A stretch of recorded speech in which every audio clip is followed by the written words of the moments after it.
ನಮಸ್ಕಾರ ನಮ್ಮ ಬೆಂಗಳೂರಿಗೆ ಸ್ವಾಗತ ನಾನು ಚೈತ್ರ ರಾಜ್ ಬೆಂಗಳೂರು ಮೈಸೂರು ಎಕ್ಸ್‌ಪ್ರೆಸ್ ವೇ ಆರಂಭವಾದ ಬಳಿಕ ಇಂದಿನಿಂದ ಟೋಲ್ ಸಂಗ್ರಹ ಮಾಡಲಾಗ್ತಾ ಇದೆ ಟೋಲ್ ಸಂಗ್ರಹ ಶುರುವಾಗ್ತಿದ್ದ ಹಾಗೆ ಸ್ಥಳೀಯ ಕೆಲ ಸಂಘಟನೆಗಳು ರೈತರು ಕಾಂಗ್ರೆಸ್ ಕಾರ್ಯಕರ್ತರು ಪ್ರತಿಭಟನೆ ನಡೆಸಿದ್ದಾರೆ ಯಾಕೆ ಏನಾಯ್ತು ಈ ಸ್ಟೋರಿ ನೋಡಿ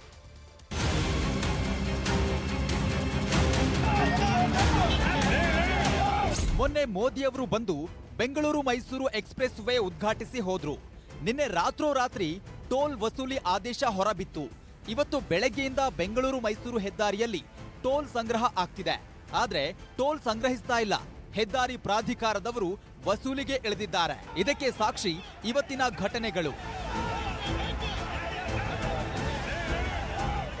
ದಶಪಥ ಟೋಲ್ನಲ್ಲಿ ಬೆಳಗ್ಗೆ 8 ಗಂಟೆಗೆ ಹಣ ಸಂಗ್ರಹಕ್ಕೆ ಸಿಬ್ಬಂದಿ ಮುಂದಾದ್ರು ಆಗ ಕನ್ನಡಪರ ಸಂಘಟನೆಯವರು ಅಡ್ಡಿಪಡಿಸಿದ್ರು ಪ್ರತಿಭಟನೆ ಮಾಡಿದ್ರು ಪೊಲೀಸರು ಎಲ್ಲರನ್ನ ಎಳ್ಕೊಂಡು ಹೋದ್ರು ಬಸ್ಸಿಗೆ ಕುರಿ ತುಂಬದಂಗೆ ತುಂಬಿದ್ರು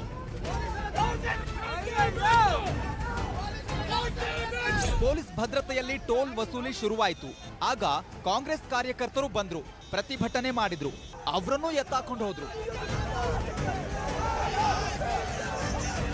ಟೋಲ್ ಸಂಗ್ರಹ ಶುರುವಾಯಿತು ಆದ್ರೆ ಮೈಸೂರಿಗೂ ಅದೇ ದರ ರಾಮನಗರಕ್ಕೂ ಅದೇ ದರ 3 ಕಿಲೋಮೀಟರ್ ದೂರದ ಬಿಡದಿಗೂ ಅದೇ ದರ ಶುರುವಾಯಿತು ನೋಡಿ ವಾಹನ ಸವಾರರ ಸಿಟ್ಟು ಎಲ್ಲ ತೆರಿಗೆ ತೆರಿಗೆ ತೆರಿಗೆ ಅನ್ಕೊಂಡು ಗಾಡಿ ತಿರುಗಾಡಿ ತೆರಿಗೆ ಎಲ್ಲದಕ್ಕೂ ತೆರಿಗೆ ನಾವು ಅನ್ನ ತಿನ್ನಕ್ಕೂ ತೆರಿಗೆ ಇಲ್ಲಿ ರಾಮನಗರ್ಗೆ ಯಾವನ್ರಿ 130 ರೂಪಾಯಿ ಕೊಡ್ತಾನೆ ಎಲ್ಲ ತಲೆ ಹಿಡಿಬೇಕಷ್ಟೇ ಇವ್ರು ಸೈಕಲ್ಗೆ ಬೇಕಾದ್ರೆ ಚಾರ್ಜ್ ಹಾಕ್ತಾರೆ ಅಂತ ನನ್ನ ಮಕ್ಳು ಇವ್ರು ಸರ್ಕಾರ ಇವರು ನಡ್ಕೊಂಡು ತಿರುಗಾಡಿ ಹೋಗಿಲ್ಲ ನಾವು ಕಾರಲ್ಲೂ ತಿರುಗಾಡಿ ಹೋಗಿಲ್ಲ ನಾವು ದುಡ್ದುದೆಲ್ಲ ಇವ್ರ ಮನೆ ಉಕ್ಕಿ ಇವ್ರ ಮನೆಗಳು ಉದಾರ ಮಾಡ್ಬೇಕು ಹೋಗುವಾಗ ನೋಡಿದ್ರೆ 135 ರುಪೀಸ್ ತಗೊಳ್ಳೋದ್ ಮುಂಚೆ ಇವ್ರು ಡಬಲ್ ಟ್ಯಾಕ್ಸ್ ತಗೊಳ್ತಾ ಇದೆ ಅಂದ್ರೆ ಯಾವ ರೀತಿ ಲೆಕ್ಕಾಚಾರ ಕೇಳುವಾಗ ಇಲ್ಲ ಇದು ಆಲ್ ಓವರ್ ಇಂಡಿಯಾ ಫೈನ್ ಹಾಕೋದು ಇದು ಸರ್ವಿಸ್ ರೋಡೇ ಇಲ್ಲ ಇಲ್ಲೋ ನೀವು ಯಾಕೆ ಈಗ ಇದು ಮಾಡ್ತಾ ಇದ್ರೆ ಅದು ನಿಜವಾಗ್ಲೂ ಅದು ಅರ್ಥಪೂರ್ಣ ಇಲ್ಲ ಬೋರ್ಡ್ ಹಾಕಿದ್ರೆ ಏನೋ ನೋಡ್ಬಿಟ್ಟಾರ ಸರ್ವಿಸ್ ರೋಡ್ ಅಲ್ಲಿ ಬರ್ಬೋದಾಯ್ತು ಸಡನ್ ಆಗಿ ಏಕಾಏಕಿ ಸ್ಟಾರ್ಟ್ ಮಾಡಿದ್ದಾರೆ 440 ರೂಪಾಯಿ ಕಟ್ಬೇಕಂತೆ ಇಲ್ಲೇ ಬಿಡದಿ 3 ಕಿಲೋಮೀಟರ್ ಹೋದ್ರೆ ಬಿಡದಿ ಸಿಗುತ್ತೆ 3 ಕಿಲೋಮೀಟರ್ಗೆಲ್ಲ 440 ರೂಪಾಯಿ ಕಟ್ಟಾಗುತ್ತೆ ಸರ್ ಪಾಸ್ ಇಶ್ಯೂ ಮಾಡೋಲ್ಲ ನಮ್ಗೆ ನಿನ್ನೆ ನೋಟಿಫಿಕೇಶನ್ ಕೊಡ್ಬೇಕಾಗಿತ್ತು ಟೋಲ್ ಕಟ್ಟ ನಮ್ಗೆ ಸರ್ವಿಸ್ ರೋಡ್ ಕರೆಕ್ಟ್ ಆಗಿ ಮಾಡ್ಕೊಡ್ಬೇಕಾಗಿತ್ತು ಸರ್ ಎಲ್ಲರೂ ಟೋಲ್ ಅಲ್ಲೇ ಬರಬೇಕು ಯಾಕೆ ಕೊಡ್ಬೇಕು ಸರ್ವಿಸ್ ರೋಡ್ ಕೊಡಿ ಸರ್ವಿಸ್ ರೋಡ್ ಅಲ್ಲಿ ನಾವು ಹೋಗ್ತೀವಿ 270 ರೂಪಾಯಿ ಕೊಟ್ರೆ ನಾವೇನ್ ಮಾಡೋದು ಹೇಳ್ತಾರೆ ರಾಮನಗರ ನಮ್ದು ಇದು ಭಾರತದ ಅಧ್ಯಾಯ ಇದು ಒಂದು ಆಳಿಗೆ ಇದು 500 ರೂಪಾಯಿ ಕೊಟ್ಟರೆ ಬರ್ತಾನೆ 275 ರೂಪಾಯಿ ಕೊಟ್ಟರೆ ಒಂದು ಆಳಿಗೆ ಸಂಜೆ ಗಂಟೆ ಕೆಲಸ ಮಾಡ್ತಾನೆ ಒಂದ್ ಸೆಕೆಂಡ್ಗೆ 275 ರೂಪಾಯಿ ಹೇಳ್ತಿರೋದು ಟೋಲ್ ಸಂಗ್ರಹದ ಹೆಸರಲ್ಲಿ ಹಗಲು ದರೋಡೆಗೆ ಪೊಲೀಸರ ಭದ್ರತೆಯೇ ಇತ್ತು ಇದನ್ನೆಲ್ಲ ವರದಿ ಮಾಡ್ತಿದ್ದ ಮಾಧ್ಯಮದವರ ಮೇಲೆ ಟೋಲ್ ಸಿಬ್ಬಂದಿ ರೌಡಿಗಳಂತೆ ವರ್ತಿಸಿದ್ರು ಪುಡಿ ರೌಡಿಗಳಿಗೆ ಪೊಲೀಸರ ಬೆಂಬಲ ಬೇರೆ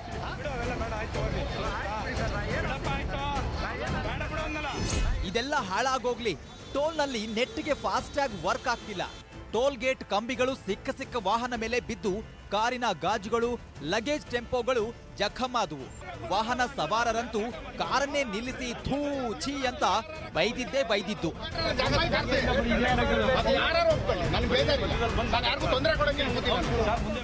ಟೋಲ್ ಗೇಟ್ ಕಂಬಿಗಳನ್ನೇ ಮುರಿದು ಕೆಲವು ವಾಹನಗಳನ್ನ ಪೊಲೀಸರು ಬಿಟ್ಟು ಕಳಿಸಿದ್ರು ಇದಕ್ಕಿಂತ ದುರಂತ ಅಂದ್ರೆ ಸಂಸದ ಪ್ರತಾಪ್ ಸಿಂಹ ಬೈಕ್ಗಳಿಗೆ ಹೈವೇಯಲ್ಲಿ ಅವಕಾಶ ಇಲ್ಲ ಅಂದ್ರು ಆದ್ರಿವತ್ತು ಸರ್ವಿಸ್ ರಸ್ತೆ ಕೊಡದೆ ಹೈವೇಯಲ್ಲಿ ಬೈಕ್ಗಳನ್ನ ಬಿಡ್ತಿದ್ರು ಜನರಿಗೆ ತೊಂದರೆ ಆಗ್ತಿದೆ ಅನ್ನೋ ಡಿಕೆ ಶಿವಕುಮಾರ್ ಅವರು ಫಾಸ್ಟ್ಯಾಗ್ ಇಲ್ಲದೆ ಡಬಲ್ ಟೋಲ್ ಹಣ ಕಟ್ಟಿದ್ರು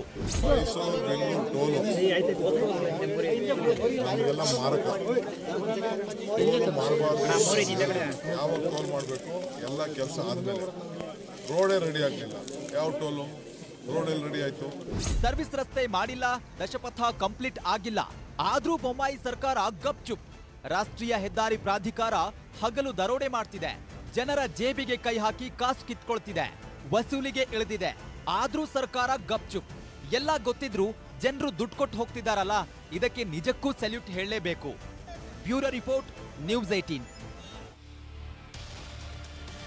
Mysuru Bengaluru express way toll ಸಂಗ್ರಹ ಹಿನ್ನೆಲೆಯಲ್ಲಿ ಕೆಎಸ್ಆರ್ಟಿಸಿ ಪ್ರಯಾಣಿಕರಿಗೆ ಟಿಕೆಟ್ ದರದ ಶಾಕ್ ತಗುಲಿದೆ ಕೆಎಸ್ಆರ್ಟಿಸಿ ಟೋಲ್ ಹೊರೆಯನ್ನ ಪ್ರಯಾಣಿಕರಿಗೆ ವರ್ಗಾಯಿಸಿದೆ ಈ ಮಾರ್ಗದಲ್ಲಿ ಸಂಚರಿಸುವ ಸಾಮಾನ್ಯ ಸಾರಿಗೆ ಪ್ರಯಾಣಿಕರಿಗೆ 15 ರೂಪಾಯಿ ರಾಜಹಂಸ ಬಸ್ಗಳಿಗೆ 18 ರೂಪಾಯಿ ಹಾಗೂ ಮಲ್ಟಿ ಆಕ್ಸೆಲ್ ಬಸ್ಗಳಿಗೆ 20 ರೂಪಾಯಿ ಟಿಕೆಟ್ ದರ ಏರಿಕೆ ಮಾಡಲಾಗಿದೆ ಆದರೆ ಇದು ಕೇವಲ ಬೆಂಗಳೂರು ಮೈಸೂರು ನಡುವೆ ಹೆದ್ದಾರಿಯಲ್ಲಿ ಸಂಚಾರ ಮಾಡುವ ಬಸ್ಗಳಿಗೆ ಮಾತ್ರ ಅನ್ವಯ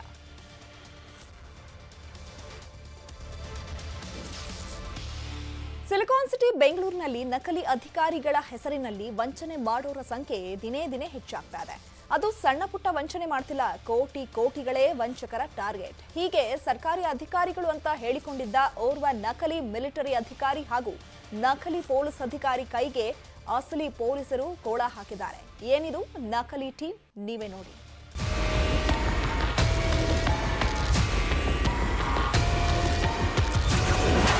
ಮಿಲಿಟರಿ ಡ್ರೆಸ್ ಹಾಕೊಂಡು ಕೋಟಿ ವಂಚನೆ. Military tender ಕೊಡಿಸೋದಾಗಿ ವಂಚಿಸಿದ್ದ Kiladi. ಬೆಂಗಳೂರಿನ ಬೈಯಪ್ಪನಹಳ್ಳಿ, HSR ಲೇಔಟ್ ಹಾಗೂ ಮಹದೇವಪುರ ಪೊಲೀಸ್ ಠಾಣೆಯಲ್ಲಿ ಅಸ್ಸಾಂ ಮೂಲದ ದರ್ಶನ ಭಾರದ್ವಾಜ್ ಎಂಬಾಕೆ ಮೇಲೆ ಎಫ್ಐಆರ್ ಆಗಿದೆ. DRDO ಕಮಾಂಡರ್ ಅಂತ ಹೇಳಿಕೊಂಡು 5 ಕೋಟಿಗೂ ಅಧಿಕ ಹಣ ವಂಚನೆ ಮಾಡಿದ್ದಾಳೆ ಎನ್ನಲಾಗಿದೆ. ನಗರದ ದೊಡ್ಡ ಬಿಲ್ಡರ್ಗಳನ್ನೇ ಟಾರ್ಗೆಟ್ ಮಾಡಿ ಸೇನಾ ಕಟ್ಟಡ ನಿರ್ಮಾಣ ಹಾಗೂ ಮೇಂಟೆನೆನ್ಸ್ ಟೆಂಡರ್ ಕೊಡಿಸೋದಾಗಿ ಒಪ್ಪಂದ ಮಾಡಿಕೊಳ್ತಿದ್ಲು.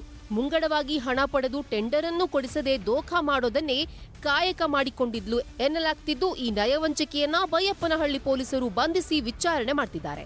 5 ಕೋಟಿಗೂ ಅಧಿಕ ವಂಚನೆ ಮಾಡಿದ್ದು, ರಿಕವರಿ ಮಾತ್ರ 1 ರೂಪಾಯಿ ಕೂಡ ಆಗಿಲ್ಲ. ತಲಗಟ್ಟಪುರ ಪೊಲೀಸರಿಂದ ನಕಲಿ IPS ಅಧಿಕಾರಿ ಅರೆಸ್ಟ್. 450 ಕೋಟಿ ಡೀಲ್, 250 ಕೋಟಿ ಸಿಗುತ್ತೆ ಎಂದು ವಂಚನೆ. ಶ್ರೀನಿವಾಸ್ ಎಂಬಾತ ಬೆಂಗಳೂರು ನಗರದಲ್ಲಿ SP ಆಗಿ ಕೆಲಸ ಮಾಡ್ತಿದ್ದೀನಿ ಅಂತ ಕೆಲ ಪೊಲೀಸರನ್ನೇ ನಂಬಿಸಿದ್ದ. ನಂಬಿಕೆ ಗಳಿಸಿದ ಬಳಿಕ ಕೆಲ ಉದ್ಯಮಿಗಳನ್ನ ಪೊಲೀಸರ ಮೂಲಕವೇ ಪರಿಚಯ ಮಾಡ್ಕೋತಿದ್ದ. ಅದೇ ರೀತಿ ವೆಂಕಟರಮಣಪ್ಪ ಎಂಬ ಉದ್ಯಮಿಯನ್ನ ಪರಿಚಯ ಮಾಡಿಕೊಂಡಿದ್ದ. ಮೈಸೂರಿನಲ್ಲಿ ಲ್ಯಾಂಡ್ ಲಿಟಿಗೇಷನ್ ಪ್ರಕರಣವನ್ನ ಹ್ಯಾಂಡಲ್ ಮಾಡ್ತಿದ್ದೀನಿ, ರೆವಿನ್ಯೂ ಕೆಲಸ ಬಾಕಿ ಇದೆ, 450 ಕೋಟಿ ಡೀಲಿಂಗ್, ಅದು 250 ಕೋಟಿಗೆ ಡೀಲ್ ಆಗುತ್ತೆ ಎಂದು ನಂಬಿಸಿದ್ದ. ವೆಂಕಟರಮಣಪ್ಪ ಬಳಿ ಈ ಸಂಬಂಧ 2.5 ಕೋಟಿ ಅವಶ್ಯಕತೆ ಇದೆ, ಎಲ್ಲಿಯಾದರೂ ಅರೇಂಜ್ ಮಾಡಿಕೊಡಿ ಎಂದಿದ್ದ. ಎತ್ತ ವೆಂಕಟರಮಣಪ್ಪ ನಕಲಿ SP ಮಾತು ಕೇಳಿ ಹಣವನ್ನ ಕೊಟ್ಟಿದ್ದ. ಎತ್ತ ಹಣ ಪಡೆದಿದ್ದೇ ಎಸ್ಕೇಪ್ ಆಗಿದ್ದ ನಕಲಿ ಅಧಿಕಾರಿ ಈಗ ಪೊಲೀಸರ ಅತಿಥಿಯಾಗಿದ್ದಾನೆ. ಮತ್ತು ಪ್ರೊಬೇಷನರಿ IPS ಡ್ರೆಸ್ಸಲ್ಲಿ ಬೇರೆ ಫೋಟೋಸು, ಪ್ರಾಪರ್ ಮಿಲಿಟರಿ ಕಟ್ ಮಾಡಿಕೊಂಡು ಸುಮಾರು ಜನಗೆ ಸ್ನೇಹಿತರು ಮಾಡ್ಕೊಳ್ತಾರೆ. Builders, contractors, bike owners, ಇವರೆಲ್ಲರಿಗೆ.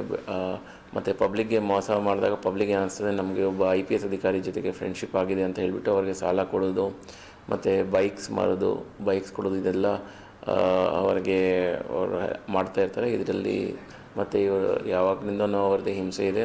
ಈಗ ಅವರು ಈ ರೀತಿ ದಾರಿಗೆ ಹೊರಟುಬಿಟ್ಟಿದ್ದಾರೆ, ಬಟ್ ನಮಗೇನು ಸಂಬಂಧ ಇಲ್ಲ ಅಂತ ತಿಳಿಸಿದ್ದಾರೆ. ಈ ಇಬ್ಬರು ನಕಲಿ ಅಧಿಕಾರಿಗಳನ್ನ ಪೊಲೀಸರು ವಶಕ್ಕೆ ಪಡೆದು ತೀವ್ರ ವಿಚಾರಣೆ ಮಾಡ್ತಿದ್ದಾರೆ. ಜೊತೆಗೆ ಇನ್ನೂ ಹಲವರಿಗೆ ಇದೇ ರೀತಿ ವಂಚನೆ ಮಾಡಿರೋ ಶಂಕೆ ಇದ್ದು, ಇಬ್ಬರನ್ನ ಕೋರ್ಟ್ಗೆ ಹಾಜರುಪಡಿಸಿ ಕಸ್ಟಡಿಗೆ ಪಡೆದು ವಿಚಾರಣೆ ಮಾಡ್ತಿದ್ದಾರೆ. Crime bureau, news 18, Bengaluru.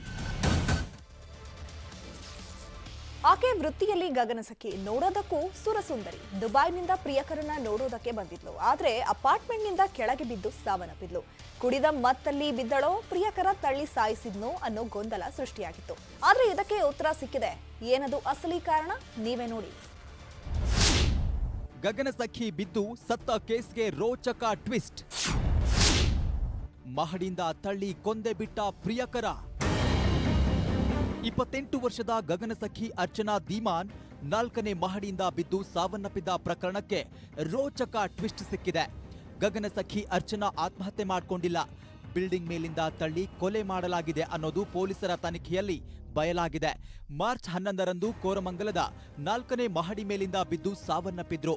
ಯುವತಿಯ ಪೋಷಕರು ನೀಡಿದ ದೂರಿನ ಮೇರೆಗೆ ಯುವತಿಯ ಪ್ರಿಯಕರನ ವಿರುದ್ಧ FIR ದಾಖಲಿಸಿದ ಪೊಲೀಸರು ಪ್ರಿಯಕರ ಆದೇಶ್ನನ್ನು ವಶಕ್ಕೆ ಪಡೆದು ವಿಚಾರಣೆ ನಡೆಸಿದಾಗ ಆತ್ಮಹತ್ಯೆ ಅಲ್ಲ, ಕೊಲೆ ಅನ್ನೋದು ಬೆಳಕಿಗೆ ಬಂದಿದೆ. ಕಪಲ್ ಆಗಿ ಅವರಿಬ್ರು ಕೂಡ ಟೈಮನ್ನು ಸ್ಪೆಂಡ್ ಮಾಡ್ತಾರೆ. ಮಾಡಿದ ನಂತರ ಇದು ಎಲ್ಲ ಈ ಘಟನೆಗಳಾಗಿದ್ದು, ಕೊನೆಯದಾಗಿ ಶುಕ್ರವಾರ ರಾತ್ರಿ ಮತ್ತು ಶನಿವಾರ ಬೆಳಗ್ಗಿನ ಅವರ್ಸಲ್ಲಿ ಈ ರೀತಿ ಡೆತ್ ಆಗಿರೋದು ಒಂದು ಘಟನೆ ನಮಗೆ ತಿಳಿದು ಬಂದಿದೆ. ಬೆಂಗಳೂರಿನಲ್ಲಿ ಸಾಫ್ಟ್ವೇರ್ ಎಂಜಿನಿಯರ್ ಆಗಿ ಕೆಲಸ ಮಾಡ್ತಿದ್ದ ಆದೇಶ್ ಮತ್ತು ಗಗನಸಖಿ ಅರ್ಚನಾ ಕಳೆದ 3 ವರ್ಷಗಳ ಹಿಂದೆ ಫೇಸ್ಬುಕ್ನಲ್ಲಿ ಪರಿಚಯ ಆಗಿದ್ರು. ಪರಿಚಯ ಪ್ರೀತಿಯಾಗಿ ಬದಲಾಗಿತ್ತು. ಇಬ್ಬರು ಮದುವೆಯಾಗೋ ಉದ್ದೇಶದಿಂದ ಬೆಂಗಳೂರು, ದುಬೈ ಅಂತ ಪರಸ್ಪರ ಕೈ ಹಿಡ್ಕೊಂಡು ಓಡಾಡ್ತಿದ್ರು. ಆದ್ರೆ ಇತ್ತೀಚೆಗಷ್ಟೇ ಆದೇಶ್ ಅರ್ಚನಾಳನ್ನ ಅವಾಯ್ಡ್ ಮಾಡೋಕೆ ಶುರು ಮಾಡ್ಕೊಂಡಿದ್ನಂತೆ. ಇದರಿಂದ ಬೇಸರಗೊಂಡ ಅರ್ಚನಾ ದುಬೈನಿಂದ ಬಾಯ್ ಫ್ರೆಂಡ್ ಆದೇಶ್ನನ್ನ ನೋಡಲು ಕೋರಮಂಗಲದ 4ನೇ ಮಹಡಿಯಲ್ಲಿರೋ ಮನೆಗೆ ಬಂದಿದ್ಲು. ಅರ್ಚನಾಳನ್ನ ಬರಮಾಡಿಕೊಂಡ ಆದೇಶ್ ನಗರದ ಪ್ರತಿಷ್ಠಿತ ಪಬ್, ಹೋಟೆಲ್ ಅಂತ ಸುತ್ತಾಡಿಸಿ ಮನೆಗೆ ಕರ್ಕೊಂಡು ಹೋಗಿದ್ದ. ಆ ಬಳಿಕ ನಡೆದಿದ್ದು ಮಾತ್ರ ಘನಘೋರ.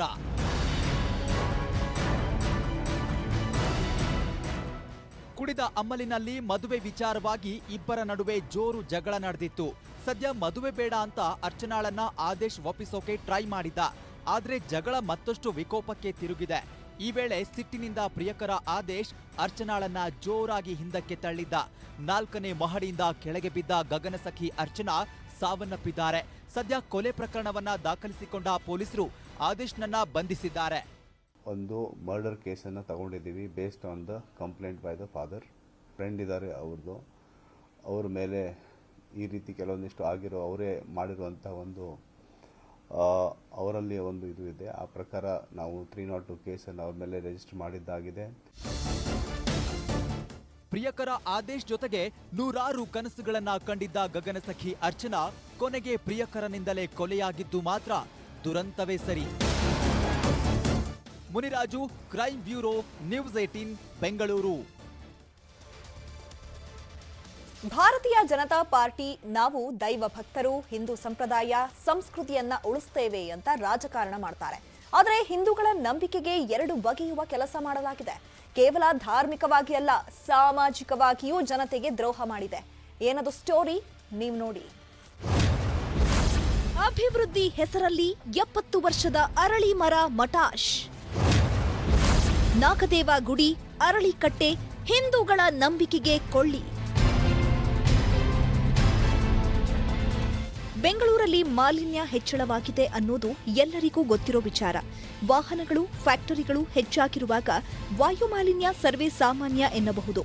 ಆದರೆ ಮಾಲಿನ್ಯ ತಡೆಗೆ ಇರುವ ಮರಗಳನ್ನ ಬಿಬಿಎಂಪಿ ಹಾಗೂ ರಾಜ್ಯ ಸರ್ಕಾರ ಕತ್ತರಿಸುವ ಕೆಲಸ ಮಾಡ್ತಿದೆ ಅನ್ನುವ ಆರೋಪ ಕೇಳಿಬಂದಿದೆ.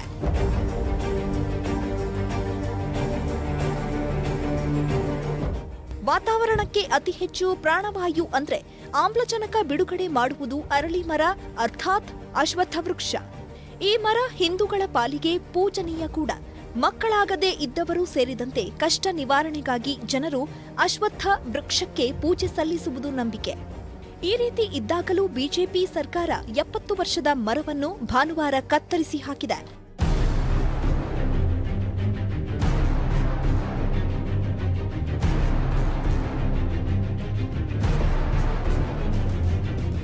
ಬೆಂಗಳೂರಿನ ಪ್ರತಿಷ್ಠಿತ ಏರಿಯಾ ಜಯನಗರದಲ್ಲಿ ಅಶೋಕ ಪಿಲ್ಲರ್ ಇದೆ. ಅಶೋಕ ಪಿಲ್ಲರ್ನ ಅನತಿ ದೂರದಲ್ಲಿ Kanaka Nayaka ವೃತ್ತವಿದೆ. BBMP ward number 143 Chickpet ವಿಧಾನಸಭಾ ಕ್ಷೇತ್ರಕ್ಕೆ ಸೇರುವ ಈ ವೃತ್ತದಲ್ಲಿ ಪುರಾತನ ಇತಿಹಾಸ ಹೊಂದಿದ ನಾಗದೇವರ ಗುಡಿಯನ್ನ ಪಾಲಿಕೆ ಧ್ವಂಸಗೊಳಿಸಿದೆ. ಬರೋಬ್ಬರಿ 70 ವರ್ಷಗಳಷ್ಟು ಹಳೆಯದಾದ ಮರವನ್ನು ಅಭಿವೃದ್ಧಿ ಹೆಸರಲ್ಲಿ ಕಡಿದಿದ್ದು ಸ್ಥಳೀಯರ ಆಕ್ರೋಶಕ್ಕೆ ಕಾರಣವಾಗಿದೆ. ಫಾರೆಸ್ಟ್ ಡಿಪಾರ್ಟ್ಮೆಂಟ್ ಆಗಲಿ, ಬಿಬಿಎಂಪಿ ಅಧಿಕಾರಿಗಳಾಗಲಿ, ಇದು ಅವ್ರ ಗಮನಕ್ಕಿದ್ರೂ ಯಾವ ರೀತಿ ಈ ತರ ಆದೇಶಗಳು ಕೊಡ್ತಾರ ಅಂತ ಗೊತ್ತಿಲ್ಲ. ಅಭಿವೃದ್ಧಿ ಮಾಡಲಿ, ಯಾರು ಬೇಡ ಅಂತಾರೆ. ಎಷ್ಟೋ ಮಟ್ಟಿಗೆ ಅಭಿವೃದ್ಧಿ ಆಗಿದೆ, ಇನ್ನು ಆಗ್ಬೇಕಾಗಿದೆ. ಆದ್ರೆ ಈ ಮರಗಳು ಕಡ್ದಿನೇ ಅಭಿವೃದ್ಧಿ ಮಾಡ್ಬೇಕಂತ ಏನು ಅವಶ್ಯಕತೆ ಇಲ್ಲ. ಮರಕ್ಕೂ ರಸ್ತೆಗೆ ಏನು ಸಂಬಂಧ ಇಲ್ಲ. ಜಯನಗರದ ಲ್ಯಾಂಡ್ ಮಾರ್ಕ್ ಕೂಡ ಆಗಿದ್ದ ಈ ನಾಗದೇವರ ಗುಡಿ ಹಾಗೂ ಅಶ್ವತ್ಥ ಮರವನ್ನ ಕತ್ತರಿಸಿ ಹಾಕಿರುವ ಬಿಬಿಎಂಪಿ ನಿರ್ಧಾರ ಪರಿಸರ ಪ್ರೇಮಿಗಳು, ಹೋರಾಟಗಾರರ ಕೆಂಗಣ್ಣಿಗೆ ಗುರಿಯಾಗುವಂತೆ ಮಾಡಿದೆ. ಪುರಾತನ ಮರವೊಂದನ್ನು ಕತ್ತರಿಸುವ ಮುಂಚೆ ಯೋಚನೆ ಮಾಡಬೇಕಿದೆ. ಅರಳಿ ಮರದ ಬುಡದಲ್ಲಿ ಹುತ್ತವಿತ್ತು, ನಾಗರ ಹಾವುಗಳು ವಾಸವಾಗಿದ್ದವು, ಜನರು ಪೂಜೆ ಸಲ್ಲಿಸ್ತಾ ಇದ್ರು.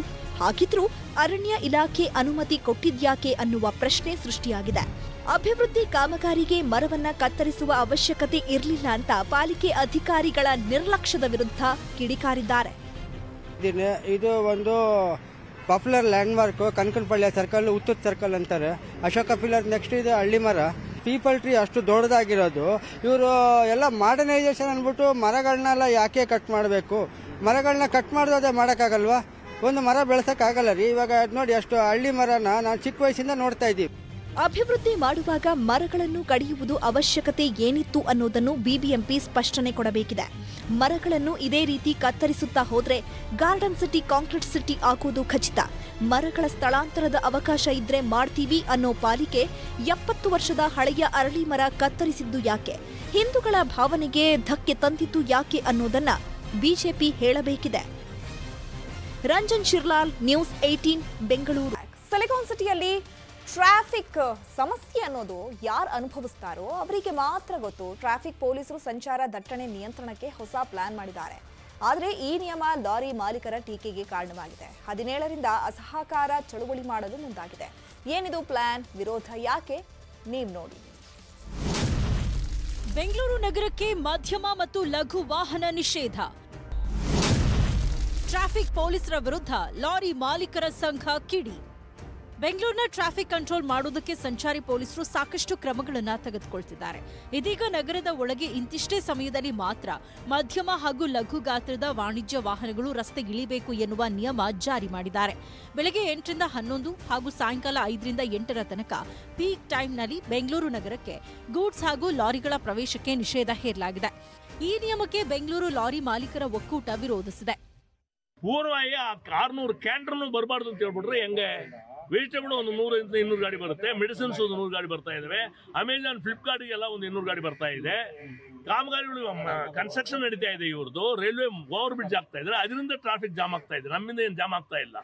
ಟ್ರಾಫಿಕ್ ಪೊಲೀಸರ ನಿರ್ಧಾರವನ್ನು ವಿರೋಧಿಸಿ ಮಾರ್ಚ್ 17ರಿಂದ ನಗರಕ್ಕೆ ಲಘು ಗಾತ್ರದ ವಾಣಿಜ್ಯ ವಾಹನಗಳು ಬರುವುದನ್ನು ನಿಲ್ಲಿಸಲು ಲಾರಿ ಮಾಲೀಕರ ಸಂಘ ತೀರ್ಮಾನಿಸಿದೆ. ಇದರಿಂದ ಮೆಡಿಸಿನ್, ತರಕಾರಿ, ಆನ್ಲೈನ್ ಬುಕಿಂಗ್ ವಸ್ತುಗಳ ಡೆಲಿವರಿಗೆ ಸಮಸ್ಯೆ ಆಗಲಿದೆ ಎನ್ನಲಾಗ್ತಿದೆ.